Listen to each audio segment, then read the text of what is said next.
नमस्कार, मैं हूं श्वेता सिंह। जो बलिदान दिया था गलवान के वीरों ने, वो व्यर्थ नहीं गया।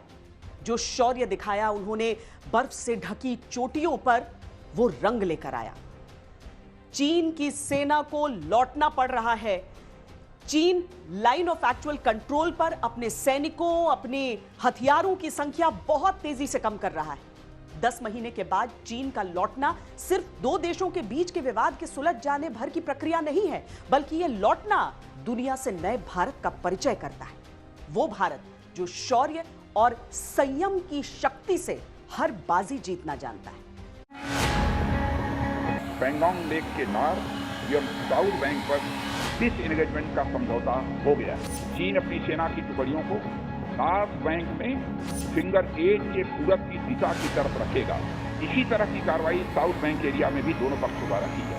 मुझे सदन को यह बताते हुए खुशी हो रही है कि हमारे इस अप्रोच तथा सस्टेन्ड टॉक्स के फलस्वरूप चीन के साथ पैंगोंग लेक के नॉर्थ एवं साउथ बैंक पर डिसएंगेजमेंट का समझौता हो। बर्फ की चादर ओढ़ी, पत्थरों के बिस्तर बनाए, बंदूकों के तकिए पर सर टिकाए रखा, इसीलिए पीछे हट रहा है चीन।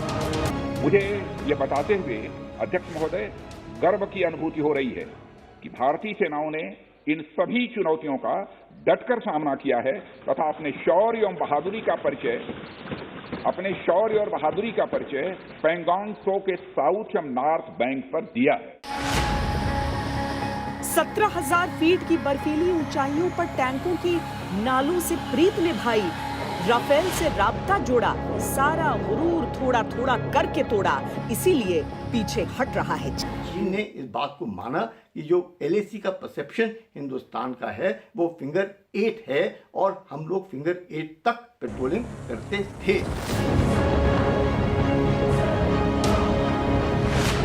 बलिदान की परंपरा को जिया, अंतिम सांस तक 20 वीरों ने लड़ी लड़ाई, इंच भर भी पीछे न हटने की सौगंध निभाई, इसीलिए पीछे हट रहा है चीन।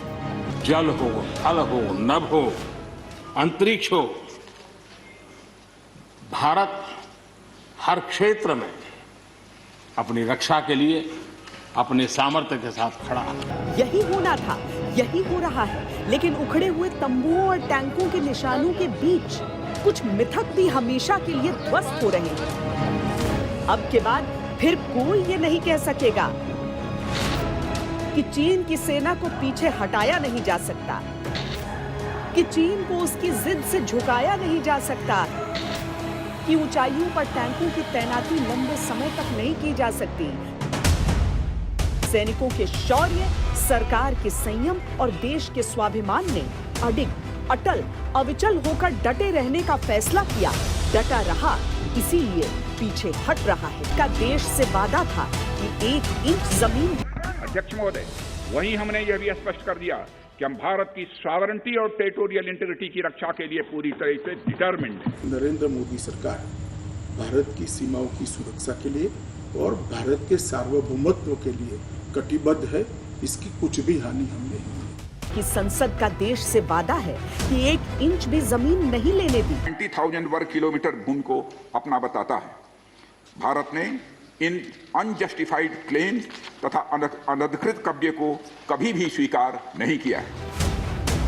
कूटनीति की रणनीति में संकेतों के बहुत मायने होते। इस बातचीत में हमने चीन को यह बताया है कि 3 सिद्धांतों के आधार पर हम इस समस्या का समाधान चाहते हैं। फर्स्ट, दोनों पक्षों द्वारा LAC को माना जाए और उसका आदर किया जाए। दूसरा, किसी भी पक्ष द्वारा यूनिलेटरली स्टेटस को बदलने का प्रयास न किया जाए। तीसरा, सभी समझौतों का दोनों पक्षों द्वारा। संकेत कह रहे हैं कि बदले भारत से अच्छी तरह परिचय हो गया। 10 महीने कम समय नहीं होता है। इन 10 महीनों में कई बार ऐसा लगा कि बात युद्ध तक आ रही है, लेकिन यह कभी नहीं लगा कि भारत चीन की धमकियों से डर रहा है या उसके सामने झुकने वाला है। मानसिक दबाव की रणनीति हो या जंगी साजो सामान की गर्जनाएं, भारत ने बराबर का जवाब दिया। बात इतनी सी है कि चीन को सिर्फ 62 याद था और हम 67 और 87 के भारतीय शौर्य को कभी भूले नहीं थे। 1962 उस वॉर की बहुत बात होती है, लेकिन उसमें क्या हुआ था वो लोग उस हद तक समझ नहीं पाते हैं जो आप, जैसे आप लड़ चुके हैं उसमें। क्या हुआ था, कहाँ पर लड़े थे? जब उस टाइम में जो अभी बोल रहा है ना गलवान नाला, उस साइड से गया था डीबीयू छुट्टी जाने के लिए। वहाँ जो जट रेजिमेंट लाया वहाँ पठानकोट से, तो वो लोग बोला हम 24 घंटा हम रुकेगा उनको। रात के 1 बजे उनका फेयरिंग हो गया, तो उनको गेट के लिए मेरे को भेजा। जब मैं गया जहाँ पोस्ट पर जाना था, वो पोस्ट कब्जा था उनका चेन्नई का, मतलब धुआं हमको दिखाई नहीं दे रहा। तो फिर मैंने पूरे को रुकाया। हाँ, इतना जरूर था कि हमें 62 के फरेबों से मिले सबक याद रहे।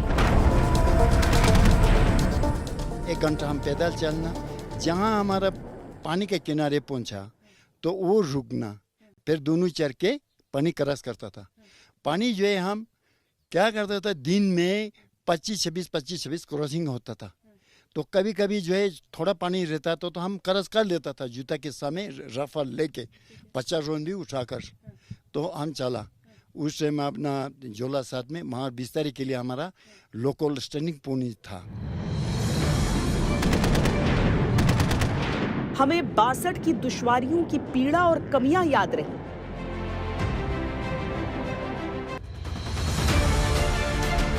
लेकिन उसी 62 की बूढ़ी हड्डियों ने भी बलिदानी जोश दिखाया तो लग गया था कि बाजी हम ही जीतेंगे। आज आपको लगता है कि हम चाइना से अगर लड़ें तो जीत सकते हैं?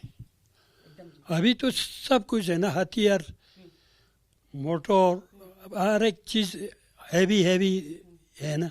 और बहादुरी तो हमेशा से थी हमारे में। हाँ, बहादुरी तो उस टाइम भी था। आपको लगता है आज इंडिया चाइना के मुकाबले में कौन ज्यादा मजबूत है? अभी तो हम इसको ऐसा जवाब दे सकता है, उसको याद भी नहीं करेगा। 25 साल पीछे साल उसको करना है, पीछे भगाना है। अभी हमारे पास इतना हथियार है, हम डरने में क्या है, कोई डर नहीं सकता है। भारत की तरुणाई ने इंच भर भूमि के लिए इंच जिस्म को दांव पर लगा देने की कस्में दोहराई तो लगा था कि बाजी हम ही जीतेंगे। तो उसका वो सपना उसका पूरा नहीं होगा, तो मेरा ख्याल में अभी इंडिया के साथ छिड़ना उसको बहुत मुश्किल हो जाएगा। लेकिन इंडिया ऐसा है, अपने जगह है, अपने जगह को तो एक ही छोड़ने वाला नहीं है, क्योंकि उसको अभी वो वक्त नहीं है उसका, वो भूल जाए कि वो 62 में हमने इस तरह किया था। अभी वो इंडिया नहीं है। जब देश की सेना के तीनों रंगों ने तिरंगे की हिफाजत के प्रण का उद्घोष किया तो लग गया था कि बाजी हम ही जीतेंगे। जवानों का मनोबल बहुत ऊंचा है और वो हर चुनौती का सामना करने के लिए तैयार है। और मैं यकीनन कह सकता हूं कि हमारे जवान सबसे अच्छे जवान हैं और वो ना सिर्फ इंडियन आर्मी का लेकिन देश का भी नाम रोशन करेंगे। किसी भी कन्वेंशनल कॉन्फ्लिक्ट के लिए और किसी भी तरह के कॉन्फ्लिक्ट के लिए फुल्ली प्रिपेयर्ड है, एंड उसमें 2 फ्रंट वॉर भी इंक्लूडेड है। भारतीय नौसेना राष्ट्र की समुद्रिक सुरक्षा यानी मैरीटाइम सिक्योरिटी और अखंडता को सुनिश्चित करने के लिए पूरी तरह तैयार है। और देख लीजिए, हमने कुछ खोया नहीं। बातचीत की मेज पर कलम की स्याही से समझौते के कागज पर चीन ने लिखा है कि हाँ, हम लौट रहे हैं पीछे। फिंगर्स क्या होते हैं? फिंगर्स आप असल में मैप में एक देखना और ये समझना कि पहाड़ों का जो जमीनी हिस्सा है जो आगे की तरफ बढ़ रहा है, अगर हम इसे पहाड़ी उंगलियां कहें, गलत होगा? बिल्कुल सही होगा। पहाड़ी उंगलियां मतलब कि जिस तरह वो, एक तो शेप भी उनकी फिंगर की तरह है, उंगली की तरह है। ये तो मैच नहीं कर रहा है वैसे, लेकिन लगभग हम समझे कि बीच से जो ऐसे, देखिए एक फीचर दिख रहा है जो एकदम प्रोट्रूड करके जा रहा है पानी में। एग्जैक्टली फिंगर एरिया पेंगोंग का तो शायद नहीं कह सकते, लेकिन थोड़ा बहुत सिमिलर। चीनी सेना अपनी टुकड़ियों को पेंगोंग झील के नॉर्थ बैंक में फिंगर 8 के पूर्व दिशा में रखेगी, यानी चीन की सेना अप्रैल मई 2020 वाली जगह पर लौटेगी। भारत भी अपनी सेना की टुकड़ियों को फिंगर 3 के पास अपने स्थायी बेस यानी धन सिंह थापा पोस्ट पर रखेगा। फिलहाल फिंगर 4 से फिंगर 8 के बीच अस्थायी बफर जोन बनाया गया है। दोनों ही देशों की सेनाएं इन इलाकों में पेट्रोलिंग नहीं करेंगी। कई क्षेत्रों को चिन्हित कर हमारी सेनाएं कई पहाड़ियों के ऊपर तथा हमारे दृष्टिकोण से उपयुक्त अन्य क्षेत्रों पर मौजूद हैं। भारतीय सेनाएं अत्यंत बहादुरी से लद्दाख की ऊंची दुर्गम पहाड़ियों तथा कई मीटर बर्फ के बीच में भी सीमाओं की रक्षा करते हुए अडिग हैं और इसी कारण हमारा एज बना हुआ है। अध्यक्ष महोदय, चीन इस भ्रम में था या शायद किसी पूर्वाग्रह से ग्रसित था कि दबाव में आकर एक दिन भारत अपने पांव पीछे हटाएगा, लेकिन तब वो सत्ते में आ गया जब सैन्य रणनीति के तौर पर भारत सामने से आकर न सिर्फ भिड़ गया बल्कि उसकी सेना पर भारी पड़ने लगा। दूसरी तरफ चीन के लिए बहुत चौंकाने वाला था जिस तरह भारत ने अंतर्राष्ट्रीय स्तर पर चीन को बेनकाब करना जारी रखा। चीन अगर एक एक कर लौट रहा है तो अब इसके कई गहरे अर्थ भी नहीं। सुलगती सरहद पर भारत के शूरवीर आग के शोले बनकर धध। भारत की कूटनीति पूरी दुनिया में चीन की नीतियों को उजागर कर रही थी। साथियों, आज पूरा विश्व विस्तारवादी ताकतों से परेशान है। विस्तारवाद एक तरह से मानसिक विकृति है और 18वीं शताब्दी की सोच को दर्शाता है। इस सोच के खिलाफ भी भारत प्रखर आवाज बढ़ रहा है। नतीजा विश्व के मानचित्र पर दिख रहा है। भारत से टकराने के क्या मायने हो सकते हैं, ये बीजिंग को समझ आने लगा था। एक ही सवाल जानकारों को परेशान कर रहा है कि चीन जितनी रफ्तार से सामान को पीछे ले जा रहा है उसका मतलब क्या है। लेकिन हिंदुस्तान को बड़ा चौकन्ना रहना होगा, चाइना को डिस्ट्रस्ट करना है और हर समय वेरिफिकेशन करना है by all means, human intelligence और सैटेलाइट के माध्यम से। सीमा विवाद लंबा है, इसे सुलझाने में समय लगेगा, लेकिन डटे रहने, बातचीत के रास्ते खुले रखने और चीन की चालबाजियों को लगातार काउंटर करने की रणनीति को भारत की कामयाबी का पहला चरण माना जा सकता है। बहुत आपत्ति थी चीन को कि भारत अपने हिस्से में लगातार सड़कें और पुल क्यों बना रहा है, लेकिन तब जब चीन ने तनाव बढ़ाने के सारे दांव आजमा लिए थे, तब भी भारत ने सरहदी इलाकों में अपने निर्माण कार्य को रोका नहीं। अब प्रगति की रफ्तार और बढ़ेगी। भारत के सामर्थ्य और शक्ति ने जिस साहस का परिचय दिया, वो साहस चीन को हमेशा अपनी सीमाओं में रहने की याद दिलाता रहेगा। सर्जिकल स्ट्राइक हो या एयर स्ट्राइक, भारत की कैपेबिलिटी को दुनिया ने देखा है।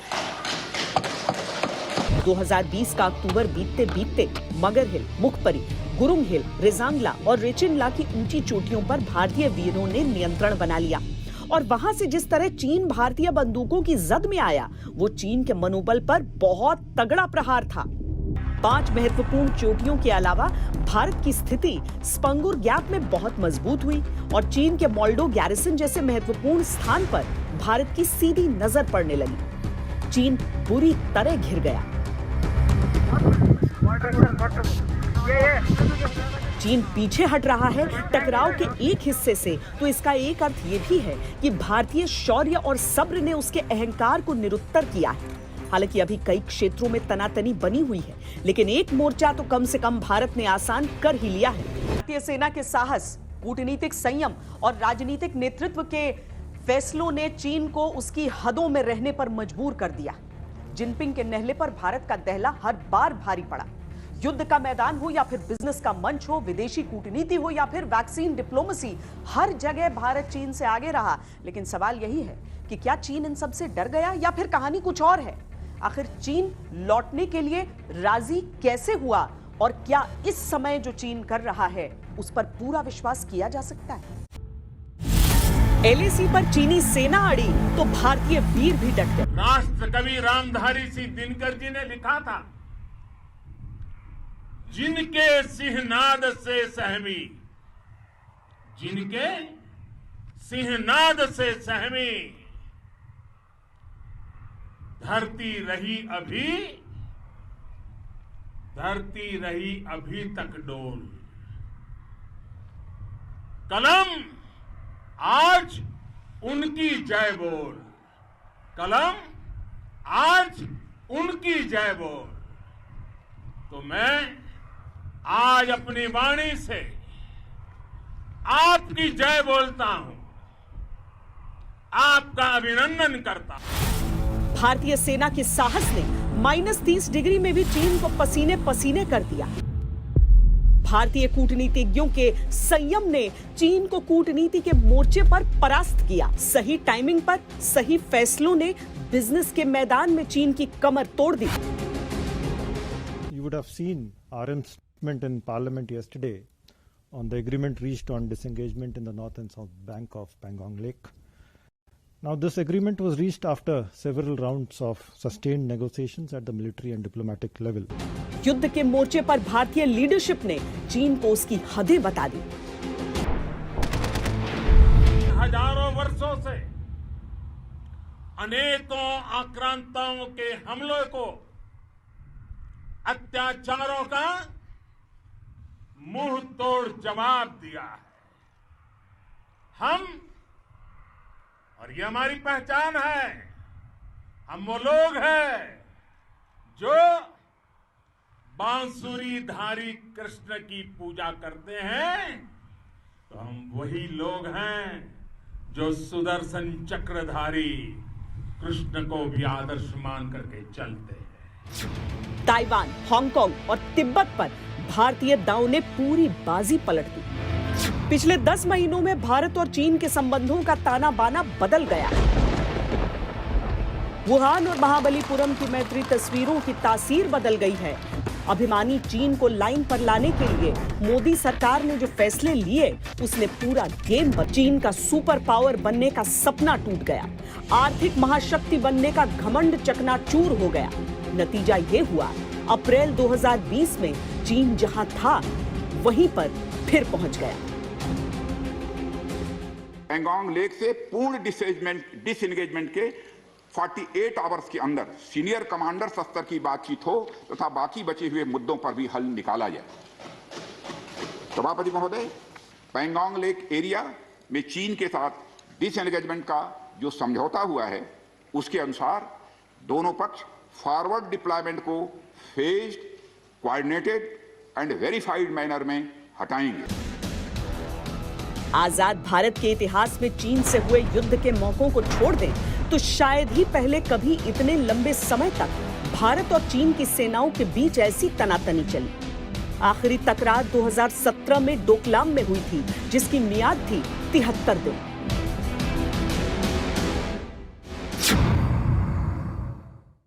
पूरी दुनिया जहां भारत और चीन के बीच युद्ध की अटकलों से डरी हुई थी, वहीं पर अचानक से दोनों देशों की सेनाओं के पीछे हटने की खबर ने चौंका दिया।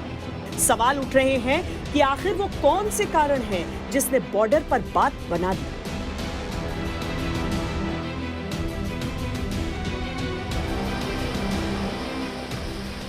Account of the Indian government having taken up the conflict, because in the past we had been very timid with regard to China, and whenever Chinese came into our area, the issues were resolved essentially through diplomatic and military channels, and that continued. I think this is the first time after a very, very long time that we looked into the eyes of China and mobilized our resources to take on Chinese challenge. चीनी अखबार south China morning post ने अपनी report में दावा किया है कि चीन को डर है कि कहीं भारत वन चाइना नीति की अपनी स्वीकृति को वापस न ले ले।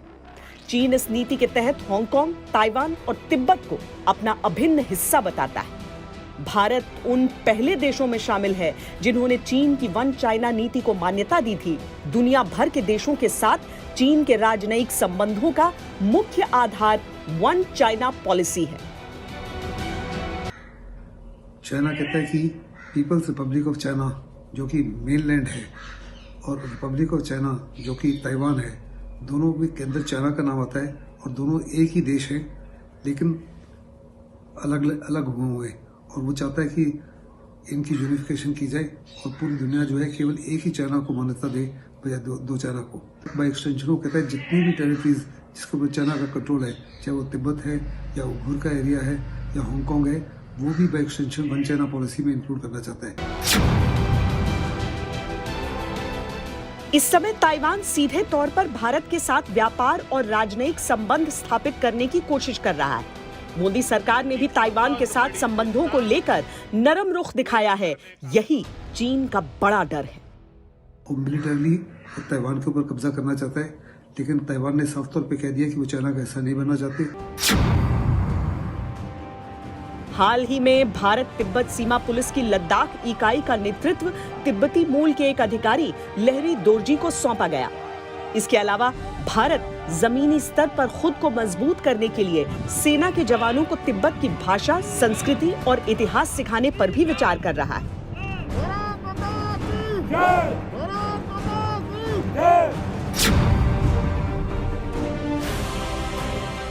चीन के दबाव में आने के पीछे स्पेशल फ्रंटियर फोर्स भी है। भारतीय सेना के रणबांकुरों के साथ साथ भारत ने तिब्बती शरणार्थी समुदाय से मिलकर बने बेहद खुफिया और खौफनाक विशेष अर्धसैनिक बल स्पेशल फ्रंटियर फोर्स को भी LAC पर तैनात किया। इसी कहते हैं कि इसके बारे में किसी को नहीं पता, भारतीय फौज तक इसके बारे में नहीं जानती है। इतनी ज्यादा सीक्रेट आप लोगों के ऑपरेशंस होते हैं, तो क्या आप ट्रेन एक साथ करते हैं? वो चीजें कैसी होती हैं? क्या यूनिट्स होती हैं? अलग अलग जगह आप लोग होते हैं? नहीं, प्रीवियसली बिफोर 1976 ये एक गोरेला टाइप होते हैं, गोरेला टाइप।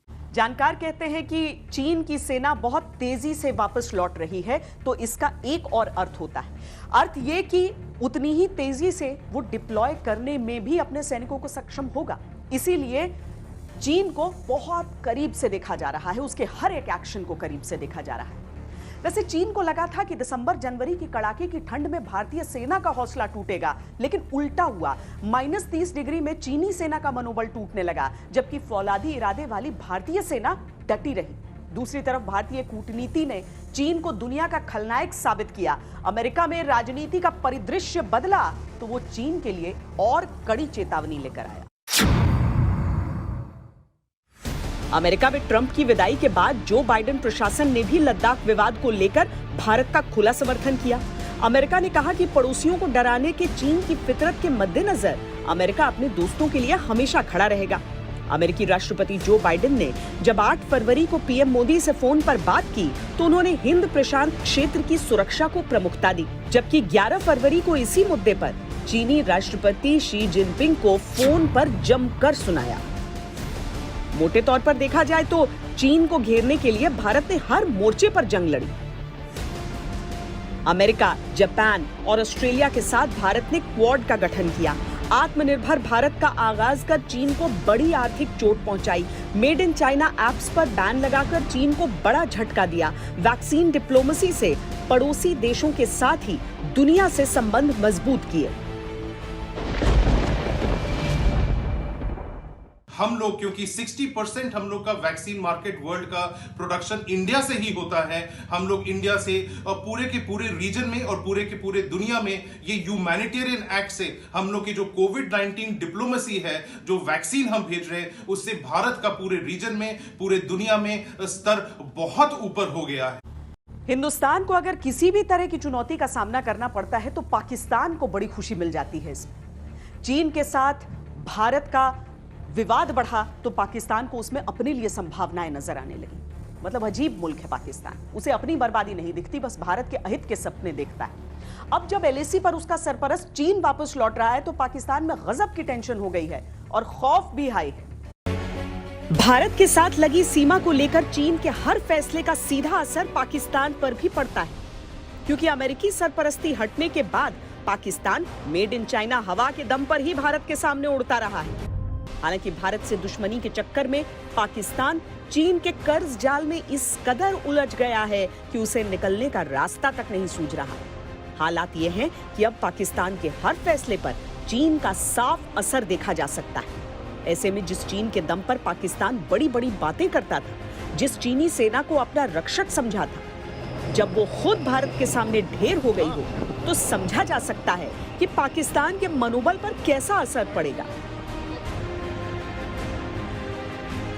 पाकिस्तान चाइना के बलबूते पर उछलता भी रहता है और सोचता है कि टू फ्रंट वॉर करके इंडिया को डिस्टर्ब भी कर देगा। लेकिन जिस तरह से इंडिया ने चाइना के फोर्सेस को होल्ड ऑफ किया है, या तो अगर हम डोकलाम देखें और इस बार हम पूर्वी लद्दाख देखें, पूर्वी लद्दाख में जिस तरह से बहादुरी दिखाई है भारतीय सेना ने और टैक्टिकल एडवांटेज सीज किया जाकर कैलाश रेंजेस पर बैठकर, जिसपे चाइना भी मजबूर हो गया कि टॉक्स पर आए और अपने अब फोर्सेस को वो वापस भी ले जा रहा है। इन सब चीजों को देखते हुए पाकिस्तान भी एकदम सहम सा गया है। FATF की ग्रे लिस्ट से निकलने के लिए पाकिस्तान छटपटा रहा है।